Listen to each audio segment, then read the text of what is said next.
Perspectiva, um programa do Observatório do Terceiro Setor, explorando os horizontes da realidade brasileira.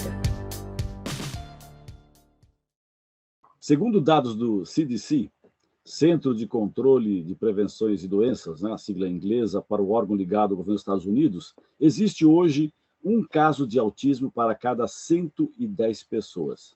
Dessa forma, estima-se que o Brasil, com seus 200 milhões de habitantes, possua cerca de 2 milhões de autistas.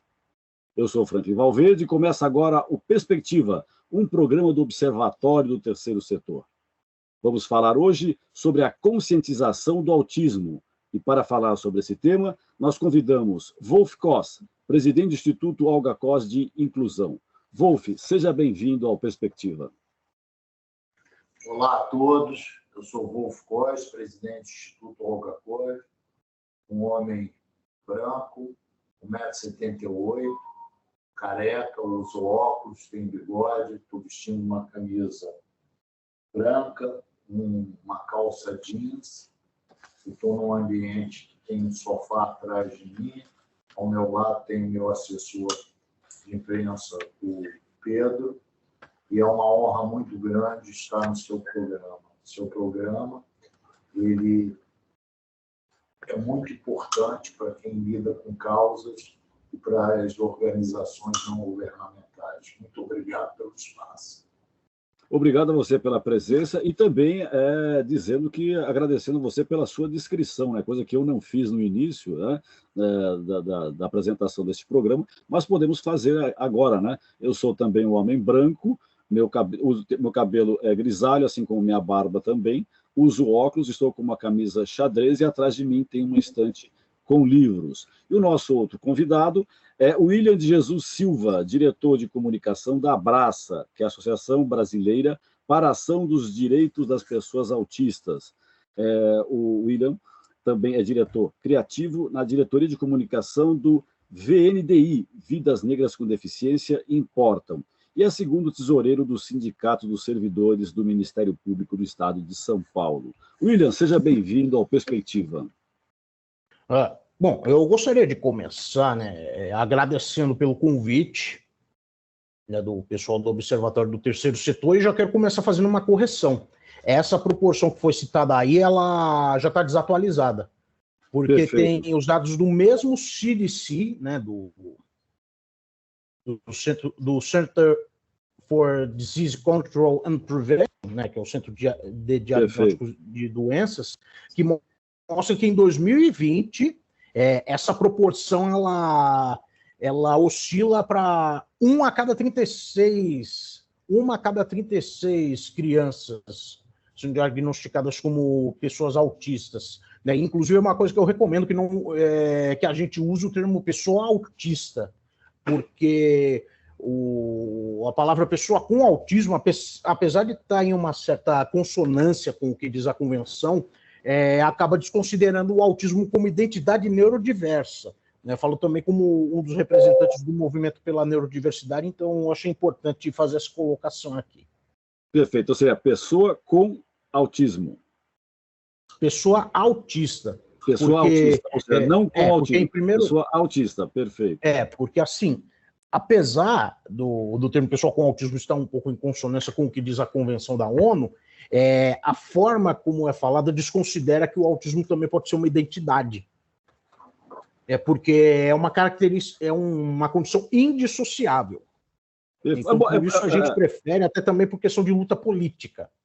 Correto, não, está registrado e vamos usar essa terminologia, Pessoa autista. Acho que está muito bem explicado o porquê nós devemos utilizar pessoa autista e não como se tem usado atualmente com pessoa com autismo, Porque aí, claro, você falando pessoa autista, trabalha a questão da identidade dessas pessoas. E o Perspectiva também, de hoje, teremos a participação da colunista Regiane Soares. Ela é psicóloga e mãe do Gabriel, da Elis e do Mariano, que é um menino autista. Além da nossa colunista, nós vamos ter também a Rádio ONU, que é a nossa parceira de conteúdo, parceira aqui do Observatório do Terceiro Setor, com uma matéria exclusiva aqui para nós. E, além também da Rádio ONU, nós teremos um momento musical, né, com um trecho de uma música que vai falar sobre autismo também. Fique sintonizado aqui na Rádio Brasil Atual para não perder nada do que nós vamos apresentar hoje. O Instituto Olga Cos é uma instituição sem fins lucrativos, que há 16 anos é referência na inclusão de pessoas com deficiência ou em situação de vulnerabilidade, para nortear a elaboração de políticas públicas e ampliar as práticas inclusivas por meio de projetos nas áreas de esporte, artes e pesquisas aprovadas em lei de incentivo fiscal, para atender prioritariamente crianças, jovens, adultos e idosos com deficiência. Wolf, como nasceu o projeto da Olga Cos? Bom, a gente muda ou pela dor ou pelo amor, né?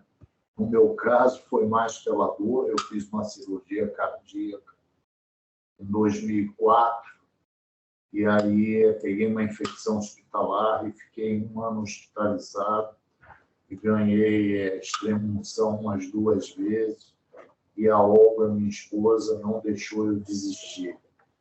No final já da recuperação, nós assistimos no hospital uma novela chamada Páginas da Vida. E aí eu falei para ela, bom, saindo daqui nós vamos montar um instituto para fazer a inclusão de pessoas com deficiência. E assim começamos em 2017, em 2007, temos 17 anos já, com 2 oficinas de 9 pessoas cada um. Em princípio era com síndrome de Down, e depois nós fomos ampliando as nossas oficinas. Hoje nós atendemos aproximadamente 6.500 participantes por ano aqui em São Paulo. Já começamos em Brasília com 240 participantes. Estamos começando no Rio de Janeiro já com 120 participantes. O objetivo do Instituto é fazer inclusão. E a gente aprendeu que a inclusão se faz com convívio, inserindo as pessoas na sociedade. Tanto é que o nosso programa inicial, que era só com pessoas com deficiência, hoje nós atendemos também a maior deficiência do Brasil, que é a vulnerabilidade social.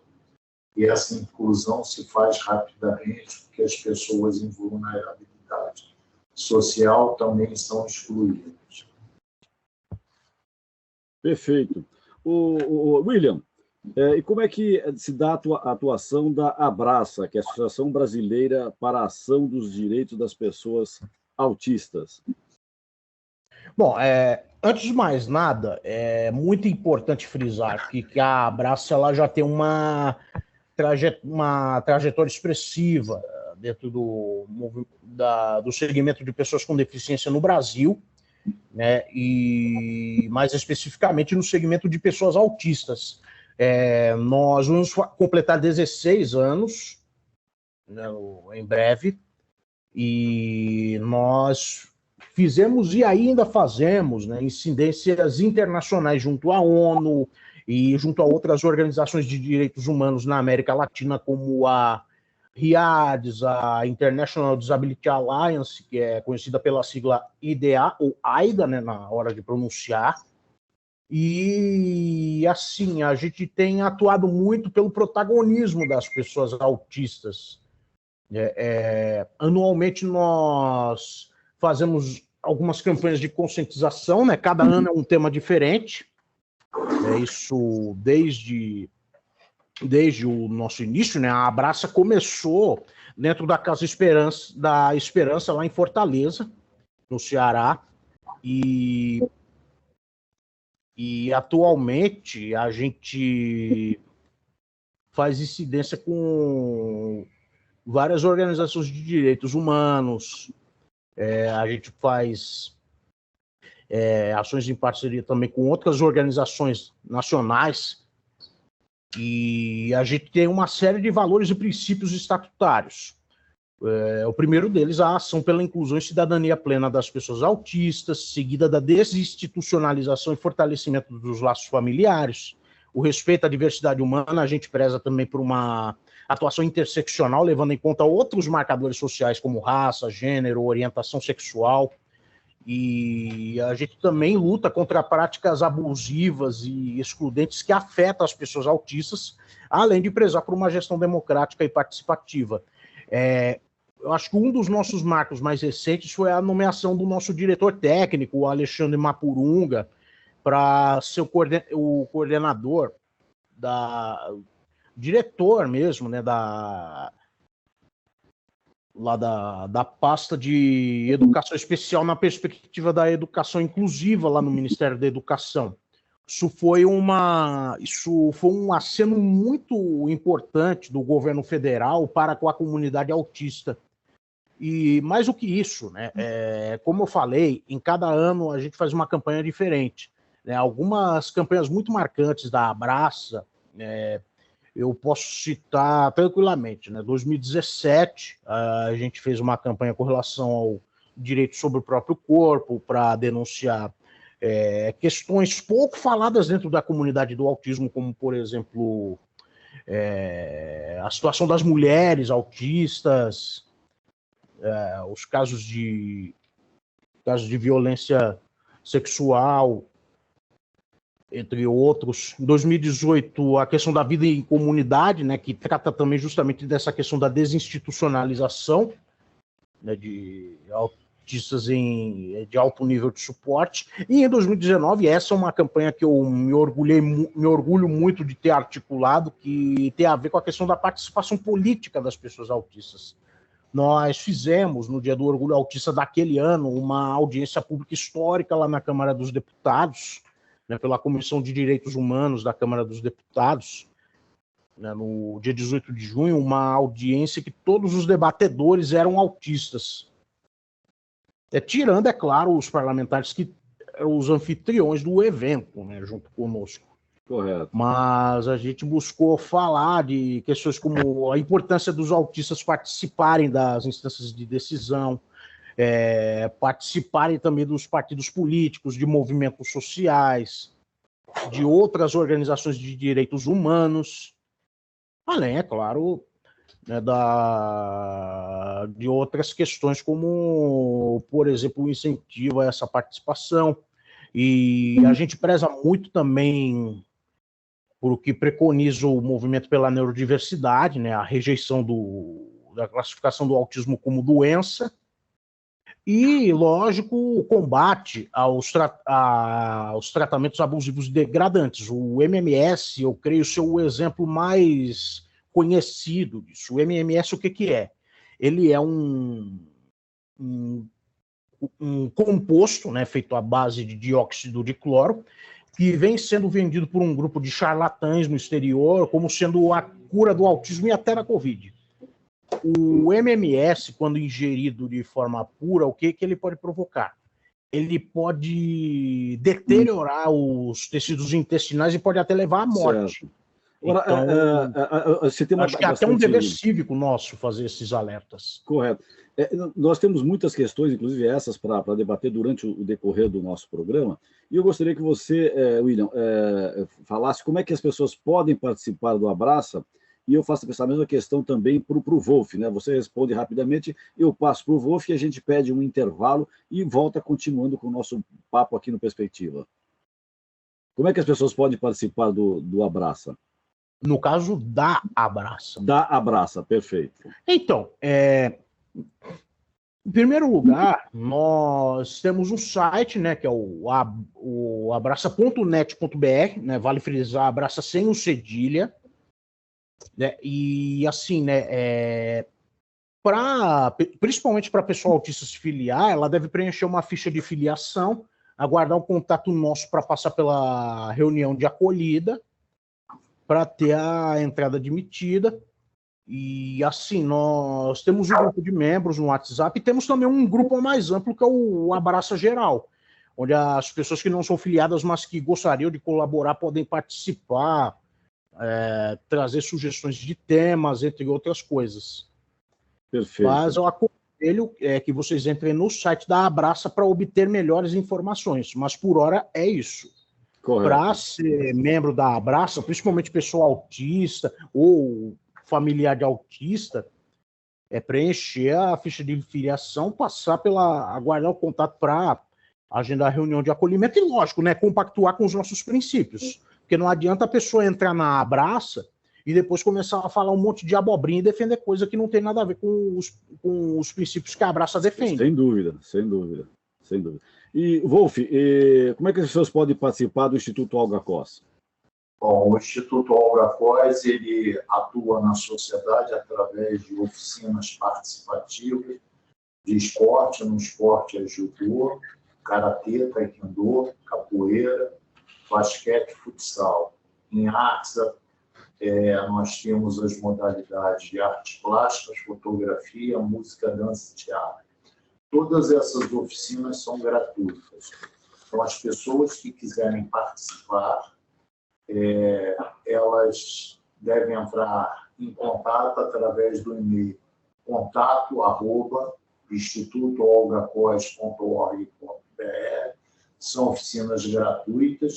Elas são 184 oficinas aqui em São Paulo. Elas estão localizadas em todos os bairros, e principalmente nos céus. E todo mês nós estamos abrindo novas oficinas e criando oportunidades. Nós também fazemos corridas de ruas para promover o convívio público de pessoas com deficiência, pessoas não que se dizem não ter nenhum tipo de deficiência, né? Ontem mesmo nós fizemos uma corrida no Rio de Janeiro, foi para 11 mil pessoas, e no dia 15 passado nós fizemos aqui em São Paulo, que participaram 20 mil pessoas. Essas corridas são 2 por ano, uma em homenagem à síndrome de Down e autismo, e outra é em homenagem ao Dia Internacional da Pessoa com Deficiência.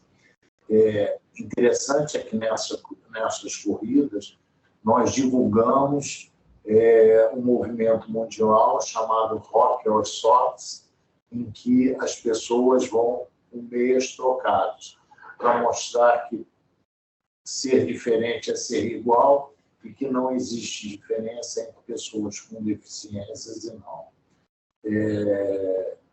Estão todos convidados a participar das corridas. Essas corridas são pagas devido ao alto custo dela, mas as nossas oficinas são totalmente gratuitas. Vamos agora ouvir a Rádio ONU, parceira de conteúdo do Observatório do Terceiro Setor, com a reportagem ONU confirma 758 denúncias de abuso e exploração sexual recebidas em 2023. Paula Loureiro, da ONU News, em Nova York, tem as informações. Notícias do mundo com a ONU News.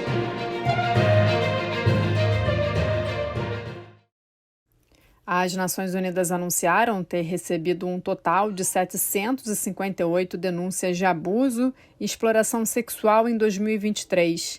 Mais da metade do número que corresponde a todo o sistema da ONU, 384 alegações, tem a ver com situações ligadas a funcionários da organização e pessoal afiliado.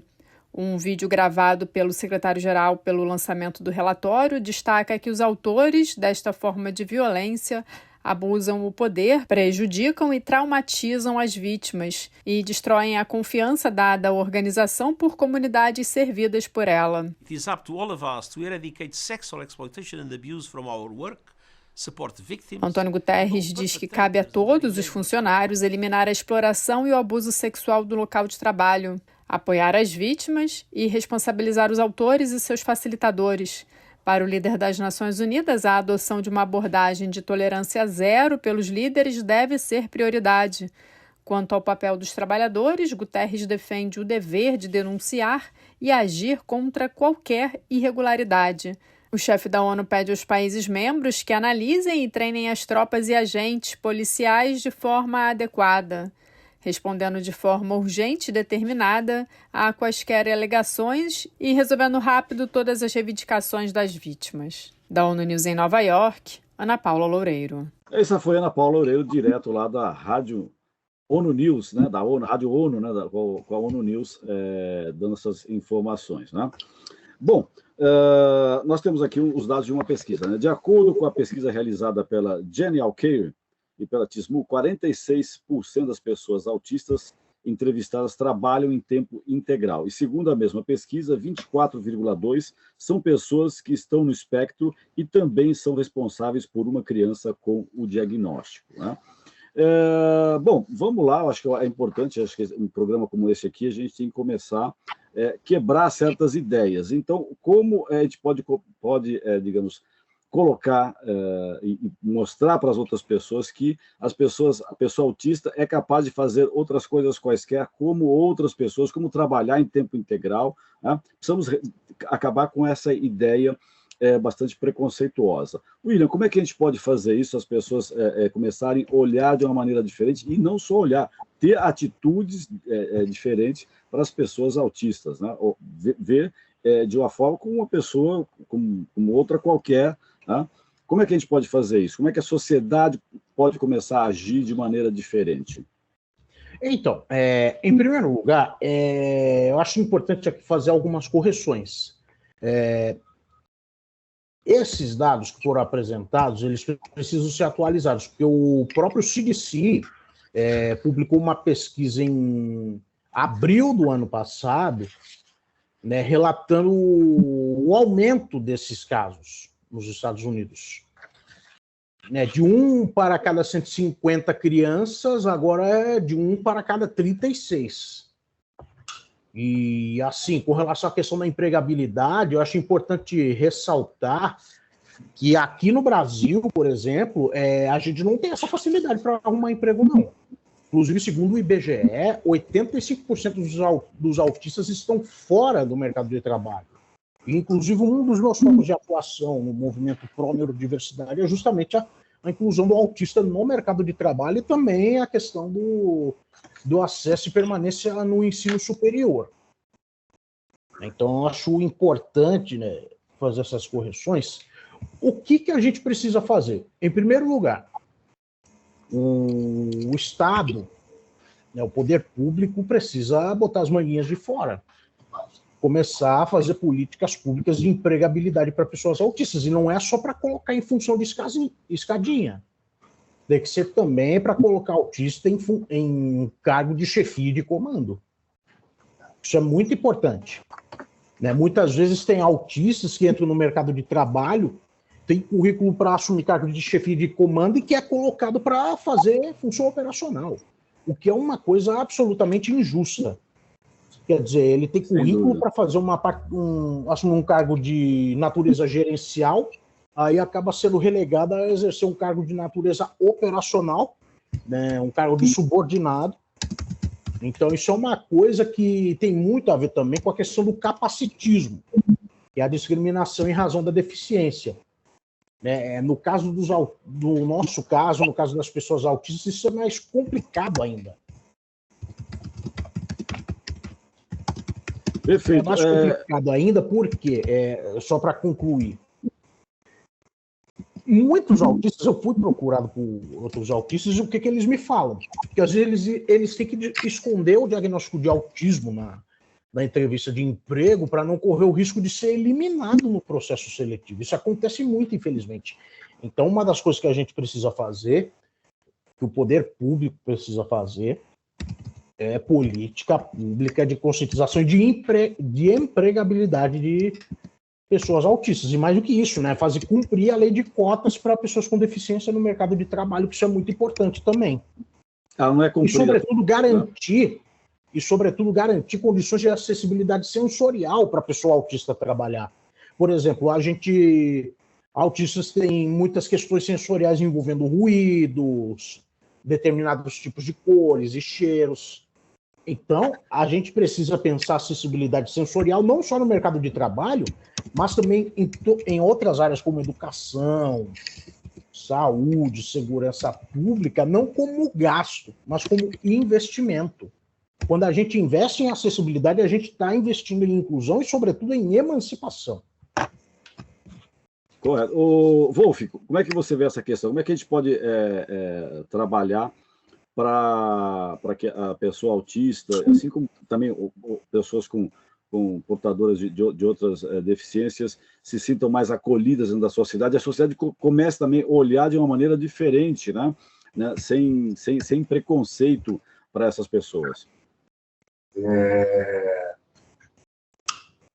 O nosso entendimento aqui no Instituto é que quando você parte pelo IBGE, em que 24,5% da população brasileira se declara com algum tipo de deficiência,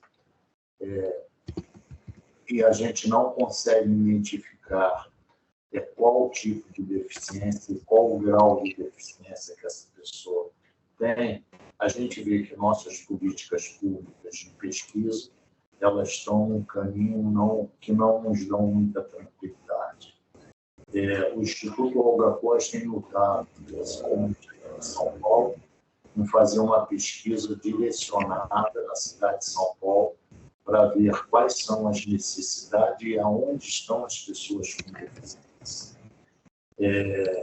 Há 15 anos atrás, no dia 15 de março de 15 anos atrás, nós fizemos com o CRES o único concurso público nacional voltado para a pessoa com deficiência, em que foram admitidos várias pessoas, principalmente com síndrome de Down, e 2 delas estão até hoje exercendo seus cargos com promoção e totalmente integrado. E página. É o único concurso público nacional voltado para a pessoa com deficiência. Como disse o William, as pessoas com deficiência, são vários os tipos de deficiência, elas têm que ser acolhidas. Pensando nisso, o Instituto, há 3 anos atrás, conseguiu acreditar no método a única métrica de inclusão no ambiente de trabalho. No mundo que se fala muito sobre ESG, a gente não tem métricas para medir a governança corporativa, o ambiental e o social. O social, principalmente no ambiente de trabalho. O Instituto fez a seguinte pergunta para os seus pesquisadores: como é acolher, como é admitir uma pessoa no ambiente de trabalho, como se inclui uma pessoa no ambiente de trabalho, sendo ela preta, gorda, idosa, com deficiência intelectual, deficiência física, LGBTQIA+, minorias religiosas e vulnerabilidade social. Essa pergunta, nós levamos 2 anos para responder. E é um ovo de Colombo. É muito simples. São 5 variáveis. Uma é arquitetônica. E quando a gente fala de arquitetura, nós não falamos de arquitetura somente da empresa, mas como a pessoa chega e sai do seu ambiente de trabalho. É onde a empresa atua na região em que ela se situa. A segunda variável, a mais importante, é a atitudinal. Como é que eu acolho essa pessoa no ambiente de trabalho? A terceira é comunicacional. Como eu me comunico de dentro para fora, de fora para dentro, de cima para baixo e de baixo para cima nas empresas. A outra é programática. Como é que a gente cria programas para fazer essa pessoa crescer no ambiente de trabalho? E outra é metodológica. Como criar isso de uma maneira natural no ambiente de trabalho? Em cima disso, nós botamos 27 equipes e mais uma pesquisa estruturada, e depois de 2 anos foi aprovada no INEP. É a única métrica no mundo que mede a inclusão no ambiente de trabalho. Várias empresas já estão estudando. E qual é o caminho para implementar isso? São 3. Uma é através da comunicação, que nós estamos fazendo agora no Observatório. Outra é através da adoção, que é o que várias grandes empresas já começaram a fazer. E outra é através de uma lei, porque esse trinômio tem que andar junto. E existe já um projeto no Senado Federal, que é o PL 3461, da senadora Mara Gabrilli, que inclui essa métrica na Lei Brasileira de Inclusão. E outro na Câmara dos Deputados, do deputado Antônio Brito, que é o 2495, do deputado Antônio Brito, que também caminha na Câmara para que as empresas sejam obrigadas a realmente fazer inclusão. Correto. As métricas é importante a gente destacar. Então, seria arquitetônica, atitudinal, comunicacional, gramática e metodológica. Isso é importante. É importante isso até para quem está nos ouvindo, né? Tem uma empresa, enfim, tem esse compromisso, né? Quer dizer, compromisso e obrigação, né? De inclusão. Ficar atento a essas métricas, né? Arquitetônica, atitudinacional, comunicacional, programática e metodológica. Muito bom, Wolf. Agora vamos esperar que o PL, né, da senadora Mara Gabrilli, né, o 3461, seja aprovado, né? Como é que está o andamento desse PL? Quando a gente tem causa, as coisas começam a andar mais depressa, né?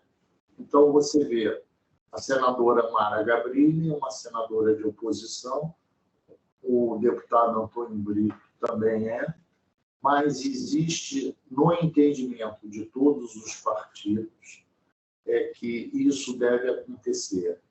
Então, a gente vive um momento de vários PLs na Câmara e no Senado, né? E ele está caminhando a passos lá. Nós temos o apoio também do governo federal, temos o apoio do governo estadual e temos o apoio do governo municipal. Essa métrica ela já foi objeto de consulta pública 2 vezes, e essa consulta pública foi coordenada pelo ministro Alexandre Padilha, que hoje é ministro da Secretaria de Relações Institucionais. Foi ele que convocou essa audiência pública quando ele era deputado federal.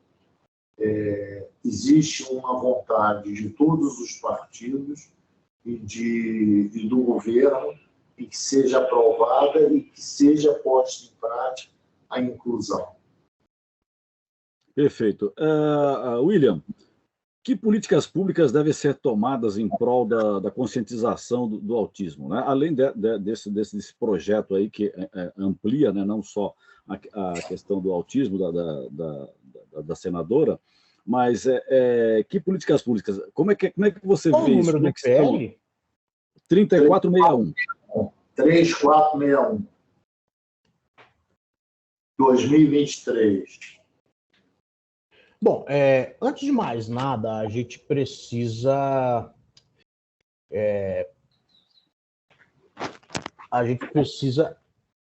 falar o que é o Dia de Conscientização sobre o Autismo. Ele tem que ser uma data de luta, uma data de resistência política, antes de mais nada. Não pode ser uma data que fique fadada a cair na armadilha da demagogia e do falso moralismo. E é uma data que, durante muitos anos, foi monopolizada pelas famílias de autistas, sobretudo pais, mães e especialistas. Lógico, a gente tem também o 18 de junho, o Dia do Orgulho Autista, né, que é uma data criada pelas pessoas autistas, isso em 2005, no exterior. Mas, enfim, eu acho que o poder público precisa, antes de mais nada, intensificar as ações de conscientização, mas mais do que isso, a gente precisa, como é que eu posso dizer? A gente precisa aumentar também as ações de protagonismo, né? Colocar mais autistas para falar sobre autismo, né? Em eventos, palestras. A gente precisa também fazer essa conscientização entre os trabalhadores da saúde mental, né? Psicólogos, psiquiatras, entre terapeutas, sobretudo para que eles sejam conscientizados também sobre essa questão de tratamentos abusivos e degradantes. E nós já temos que fazer isso também dentro de outros ambientes, como nas faculdades. Ano passado, a Abraça ela participou de um projeto chamado Pacto pela Neurodiversidade. O que é o Pacto pela Neurodiversidade? É uma ação que visa conscientizar sobre a inclusão e permanência de autistas no ensino superior. Coloca uma série de diretrizes, de recomendações às reitorias das universidades. Eu fui um dos articuladores, dei algumas oficinas, boa parte delas virtuais, para as universidades. Enfim, são iniciativas que eu julgo serem necessárias. De repente eu posso lembrar de outra até o final do programa. Perfeito. Um exemplo do que a gente está fazendo, né, sobretudo com relação à questão do terceiro setor, né, que é um segmento muitíssimo importante da sociedade civil e tem um papel muito decisivo nisso. Correto. Chegou a hora do destaque da semana no site do Observatório do Terceiro Setor. Aqui está uma das matérias que fez mais sucesso no nosso portal nos últimos dias. A matéria é a seguinte: voluntariado na prática é tema de eventos do Atados. Para engajar e oferecer orientações para o voluntariado, o Atados realizou na semana passada um encontro online gratuito. O evento é uma prévia da edição especial do maior movimento de voluntariado do mundo, o Dia das Boas Ações, que ocorrerá de 11 a 18 de maio aqui no Brasil. Para você ter a matéria completa, convido a todos e a todas que visitem o site do Observatório do Terceiro Setor, observatório3setor.org.br. E importante que o 3 é em numeral, né? Para você poder entrar no nosso site, você tem que digitar o 3 em numeral e não por extenso. Agora chegou a hora da nossa coluna Desafios do Terceiro Setor. E hoje nós temos como convidada para participar dessa coluna a Regiane Soares. Ela é psicóloga e mãe do Gabriel, da Elis e do Mariano, que é autista. Olá, Regiane. Quais os desafios na luta da conscientização do autismo? Desafios do Terceiro Setor, um olhar feminino. Olá, aqui é Regiane Soares. Eu sou a mãe do Gabriel, do Mariano e da Elis. E hoje eu vim aqui falar um pouquinho sobre a conscientização do autismo, porque assim como muitas famílias, né, a gente sempre se depara aí com uma incompreensão acerca do autismo, né, como ele é um espectro, né, então cada pessoa autista é de uma maneira, a gente percebe que as pessoas têm dificuldade mesmo de entender o que é o autismo. E aí se torna uma barreira, né? Porque essa falta de conhecimento, de informação, ela vai se tornando um estigma, um preconceito e vai criando uma barreira, né? Então a gente percebe que quanto menos a gente falar sobre o autismo, menos as pessoas vão compreender. Então, se a gente pode deixar aqui um recado, né, o que a gente faz, né, para gerar de fato aí uma conscientização, é falar, né, tanto as famílias, né, quanto os profissionais que trabalham com autismo, porque quanto mais informação a gente levar, mais as pessoas vão tendo o conhecimento do que é, de como é que a gente pode lidar, como é que a gente pode transformar uma sociedade mais inclusiva, mais acolhedora, tanto para os autistas como para suas famílias, né? que ali no cuidado, no dia a dia, no cotidiano com a pessoa autista, também enfrenta muitas barreiras. Então, acho que o recado aqui para a conscientização é a gente levar informação. Quanto mais informação, mais a gente pode lutar aí por uma sociedade mais inclusiva. Essa foi a Regiane Soares, né, que ela é psicóloga e mãe do Mariano, que é uma criança autista. Vamos lá. O transtorno do espectro autista, também conhecido como TEA, é resultado de alterações físicas e funcionais do cérebro. Está relacionado ao desenvolvimento motor da linguagem e comportamental. O TEA, né, ou seja, o transtorno do espectro autista, afeta, está nas crianças, nos primeiros sinais, podem ser notados em bebês nos primeiros meses de vida. Agora, como fazer para detectar, né, esses primeiros sinais, né? William? Bom, em primeiro lugar, eu acho que levar no pediatra para fazer avaliação, isso é muito importante. Agora, se me permitem, eu gostaria de falar rapidamente de uma questão que é muito recorrente em autistas adultos, que é o diagnóstico tardio. Por que a gente tem que falar sobre diagnóstico tardio também? Por um motivo muito simples, porque esse diagnóstico afeta autistas pertencentes a grupos marginalizados. Eu, por exemplo, tive um pouco mais de sorte, né? Aproveitando e colocando brevemente um relato pessoal, porque eu fui diagnosticado aos 14 anos. Agora, e as mulheres autistas? E as pessoas pretas autistas? Ou melhor, as pessoas autistas que estão também dentro do guarda-chuva da comunidade LGBTQIAP+. Será que elas têm a mesma sorte? Imagine, então, você sendo autista e residente na periferia. Eu acho que a gente precisa refletir sobre isso também.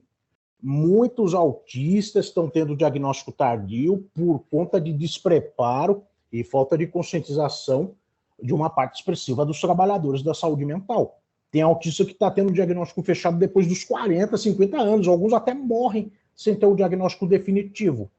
Por quê? Porque há ainda um estereótipo de que o autismo é uma deficiência psicossocial exclusivamente infantil, branca e de classe média e restrita a homens. Então há também um recorte muito machista, com relação a um estereótipo muito machista com relação ao autismo, além de ser um estereótipo racista e elitista. Perfeito. O Wolf, como que pode ser tomado, que medidas podem ser tomadas pela população em geral na luta da conscientização pelo autismo? Bom, eu queria primeiro falar das mães atípicas, né? São mães que lutam pela inclusão dos seus filhos, e elas merecem um destaque na nossa sociedade. Falo isso porque tenho um neto com autismo, ele está no espectro brando, mas a gente, desde que ele nasceu, nós começamos a observar. Então, respondendo à tua primeira pergunta, eu falo para as mães que não deixe passar em branco qualquer não conformidade comportamental que seus filhos possam ter. E a mãe sabe quando a criança não está no seu desenvolvimento certo. Infelizmente, muitos médicos dizem que só podem fechar diagnóstico a partir dos 5 anos. Mas o William estava falando de vendas milagrosas de remédios para curar o autismo. O autismo não tem cura, mas você estimulando a pessoa com autismo, você faz a pessoa se incluir na sociedade. Nós sempre estimulamos nossos participantes, assim como estimulamos o nosso neto a vencer os obstáculos. E são obstáculos, muitas vezes, não de QI, de inteligência, mas comportamental, social, de como se relacionar com o grupo. A essas mães atípicas, o nosso agradecimento por sua luta.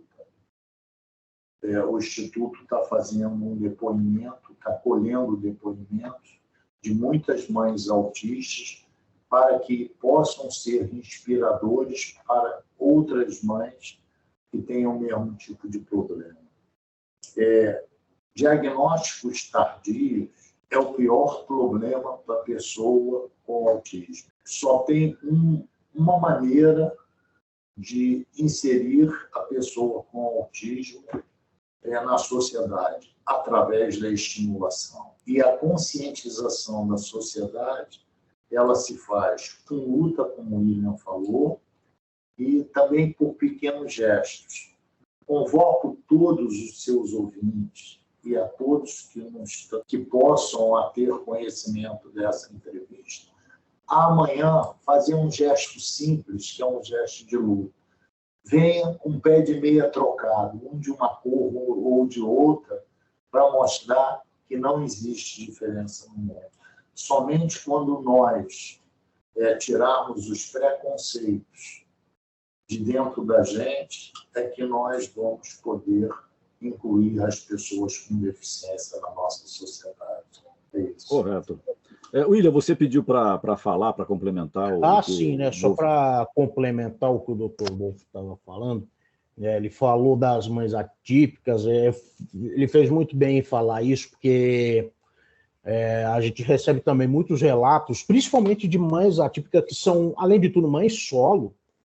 Muitas delas, infelizmente, acabam até tirando a própria vida, né? Até para tentar usar uma palavra mais leve, porque isso pode gerar gatilho. Muitas acabam tirando a própria vida, sobretudo pela falta de suporte, principalmente mães de autistas níveis de suporte 2 e 3 e que moram na periferia, sobretudo mães negras, né? Mulheres negras, que estão fazendo o papel que são mães solo, né? E muitas vezes são abandonadas pelos seus companheiros e abandonadas pelo Estado, de uma certa maneira. O Dr. Wolff fez bem em citar esse tema, porque, assim, o poder público também precisa fazer políticas de apoio e suporte, sobretudo suporte financeiro às mães atípicas. A gente precisa pensar, a sociedade precisa pensar, sobretudo, né, em como garantir suporte financeiro, psicossocial para as mães atípicas.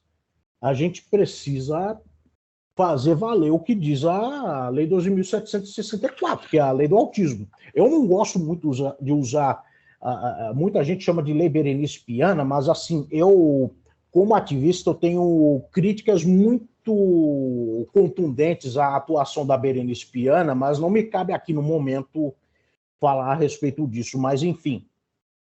Precisamos pensar nessa questão das mães atípicas, porque elas também precisam desse suporte, né? E eu diria até que precisam desse suporte com uma certa urgência, mas precisamos pensar também na situação dos autistas adultos, que estão fora do mercado de trabalho, que são alvo de superproteção. Precisamos pensar também em como proteger autistas adultos e que são também pessoas transgêneras. Estão dentro do guarda-chuva LGBTQIA+.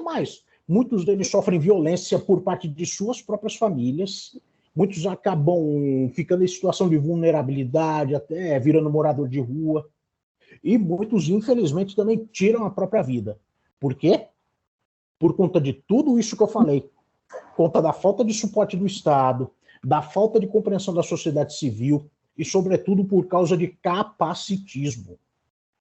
A gente está passando pelas coisas que passa, pelas coisas negativas que a gente passa, por causa do capacitismo. E mais do que isso, a gente passa por isso porque a gente também sofre outros tipos de opressão. O racismo, a misoginia, o machismo, a LGBTfobia. Então, precisa ser uma atuação interseccional, até para não cair naquele lugar comum de virar uma discussão de cunho moralista. Sim, é verdade. Acaba sendo, se a gente fica muito nessa questão do moralismo e focando só a primeira infância, a discussão, sabe, a atuação fica muito limitada. E aí, o que acontece? Entra também a questão do capacitismo atitudinal, que o Dr. Wolff citou agora há pouco. Perfeito. Essa questão do capacitismo, acho que é uma boa pauta aqui para o Observatório do Terceiro Setor, e nós, com certeza, mais adiante, nos próximos programas, nós vamos retomar. Nós já discutimos isso lá para trás, mas eu acho que tem certas pautas que são recorrentes, né? É necessário voltar ao tema, né? Como aqui também nós já tratamos a questão do autismo nos anos anteriores do nosso programa, nós vamos voltar a essa questão do capacitismo, melhor dizendo, capacitismo. Em inglês, chamam de ableism. Ableism, ou capacitismo. Nós vamos abordar essa questão. Como que a cultura, a indústria cultural tem abordado a questão do autismo?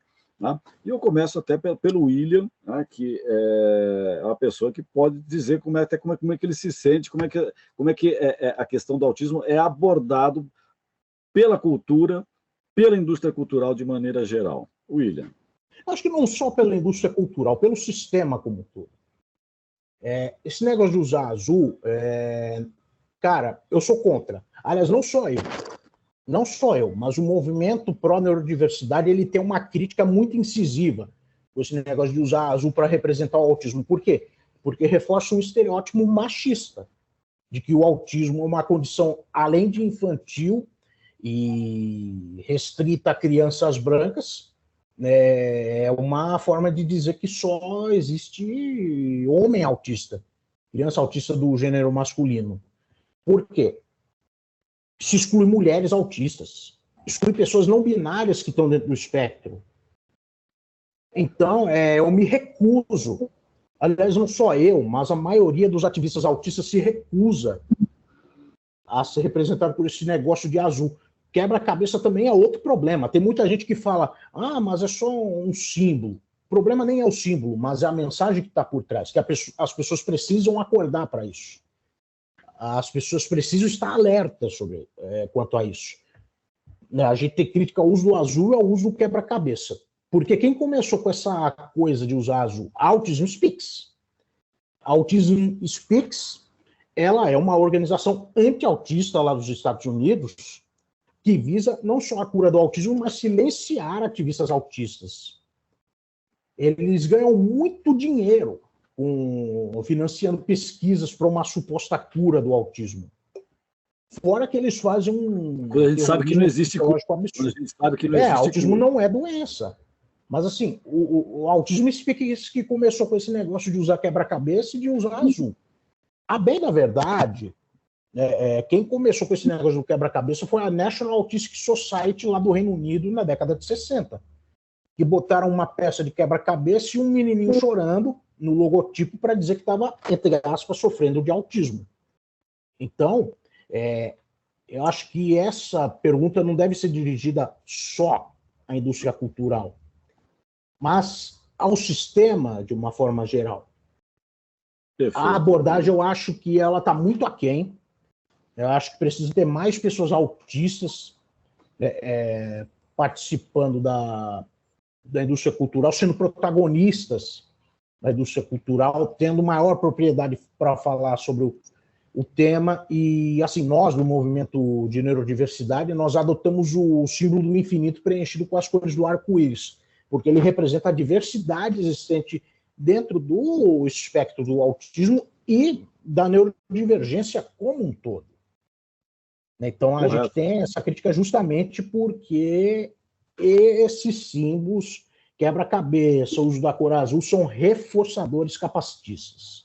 Achei importante o seu depoimento, William. Acho que coloca bastante claro aí o que os autistas, como você, veem sobre essa questão, né? Que às vezes muito desses símbolos todos são feitos por pessoas que não são autistas, né? Ou seja, não são pessoas que estão no seu lugar de fala, né?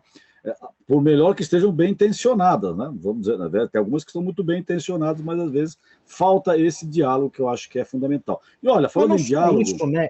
Antes da gente passar para o Dr. Wolff, né, já que falou-se, né, de intenções ou não, eu acho que não é só isso, Franklin. Tem a ver também com controle de corpos. tem Sim. a ver com o controle de corpos e cérebros desviantes da norma. E mais do que isso, como eu vou falar também, minha cor preferida é vermelho, até por uma razão óbvia, eu sou socialista, né? Sou socialista e me reivindico como marxista. Então, a partir de uma perspectiva marxista, a gente também passa pelo que passa por conta de estarmos inseridos dentro de um sistema capitalista. E eu, inclusive, aproveito para deixar uma dica de livro. Eu recomendo que vocês leiam o livro Luta contra o Capacitismo, Anarquismo e Capacitismo, da Aitzi Guerra. Ela é uma militante anarquista espanhola, que ela fala sobre a teoria do cripple punk. O que é o cripple punk? É uma teoria, ela é a base para um terceiro modelo de deficiência pautado no modelo mais radical, no modelo anarquista, pautado essencialmente na sobrevivência básica, na ajuda mútua e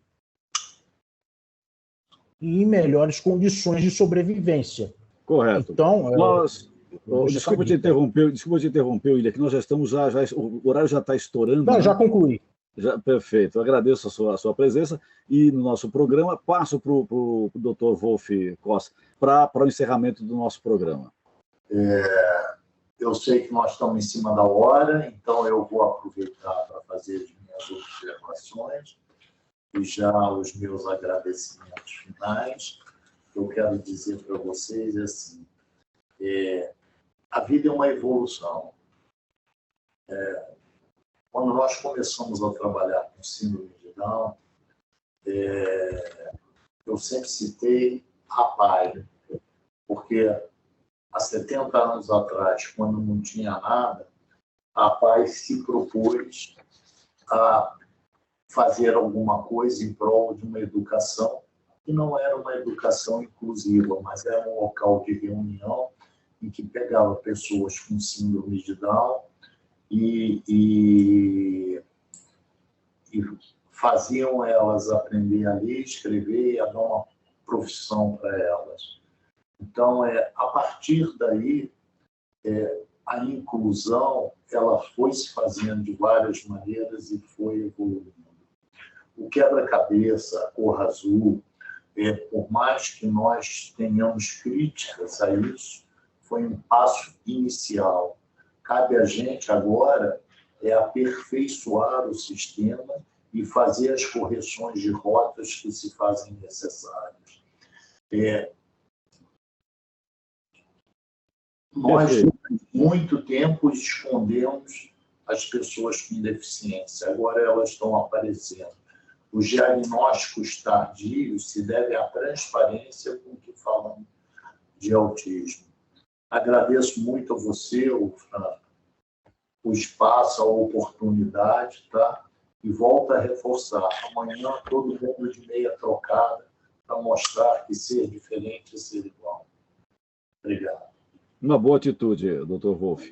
O Perspectiva está terminando. Agradeço a presença no nosso programa de hoje a Wolf Cos, presidente do Instituto Olga Cos de Inclusão, e também William de Jesus Silva, diretor de comunicação da Abraça, diretor criativo da diretoria de comunicação do VNDI e segundo tesoureiro do Sindicato de Servidores do Ministério Público do Estado de São Paulo.